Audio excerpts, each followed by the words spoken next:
এটা একটা ব্রাশ। হ্যাঁ, আমরা দাঁত কিভাবে ব্রাশ করব দেখো। এইটা মনে করো নিচের দাঁত, বুঝতে পারছো?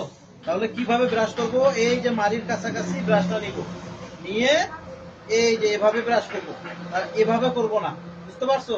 আমরা অনেক সময় কি করি, তাড়াহুড়া করে এভাবে ব্রাশ করি, তাহলে এভাবে করা যাবে না। করতে হবে কি, এভাবে, বুঝতে পারছো? এভাবে। তুমি আসো তো বাবা। এভাবে করলে কি ক্ষতি হতে পারে? এই যে এটা করলে তখন কি হবে, এটাকে বলা হয় অ্যাব্রাশন, এটা ক্ষয় হয়ে যায়। এই যে এর মনে করো, দেখাচ্ছি আমি বাইরে থেকে। এই যখন আমরা উপরের দাঁতগুলো ব্রাশ করব দেখো, তখন কি করব, এই যে উপর থেকে এভাবে, ঠিক আছে, ব্রাশটা নিব, নিয়ে এভাবে এই পাশে ব্রাশ নিয়ে এভাবে, এভাবে ঘষা যাবে না, বুঝতে পারছো? এভাবে ঘষা যাবে না, ঘষলে কি হবে, এই যে দাঁতের এই জায়গাগুলো ক্ষয় হয়ে যাবে, তাহলে শিরশির করবে আস্তে আস্তে। যখন এই লাল মাংসে কাজ করবে তখন প্রচন্ড ব্যথা হবে, বুঝতে পারছো? তাহলে আমরা কিভাবে ব্রাশ করবো, নিচের গুলা এইভাবে, আর এই দাগটা যখন উপরে হবে তখন কিভাবে ব্রাশ করব দেখো। ব্রাশ করতে হবে কিভাবে, এভাবে।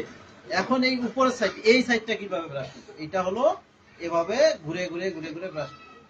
কখনো ব্রাশ করা যাবে না, শক্ত কোনো ব্রাশ ব্যবহার করা যাবে না। তারপর মনে করো অনেকে দেখো গাছের ডাল দিয়ে ব্রাশ করে, তাহলে এগুলো ব্যবহার করা যাবে না। আবার মেসওয়াক যেগুলো আছে সেগুলো শক্ত মেসওয়াক ব্যবহার করা যাবে না।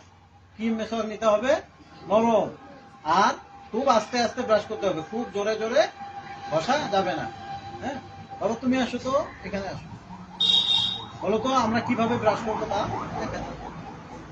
কিভাবে ব্রাশ করবো, হ্যাঁ, এই যে ব্রাশটা না, মনে করো এটা ব্রাশ, হ্যাঁ, কিভাবে করব, এইভাবে করবা। মনে করো এটা নিচে দাগ, কিভাবে করবা, ধরো তো, তুমি এই হাতে ধরো, হ্যাঁ এইভাবে। আর এটা যখন উপরে হবে তখন হ্যাঁ, তখন এইভাবে, মাশাআল্লাহ। আর এই যে মাঝখানের জায়গাগুলো ঘুরায় ঘুরায় ঘুরায় ঘুরায় ঘুরায়, মাঝখানের গুলো কি করতে হবে, ঘুরায় ঘুরায় ব্রাশ করতে হবে, মাশাআল্লাহ, অনেক। আচ্ছা, দাঁত সম্পর্কে কিছু জানতে চাও তোমরা?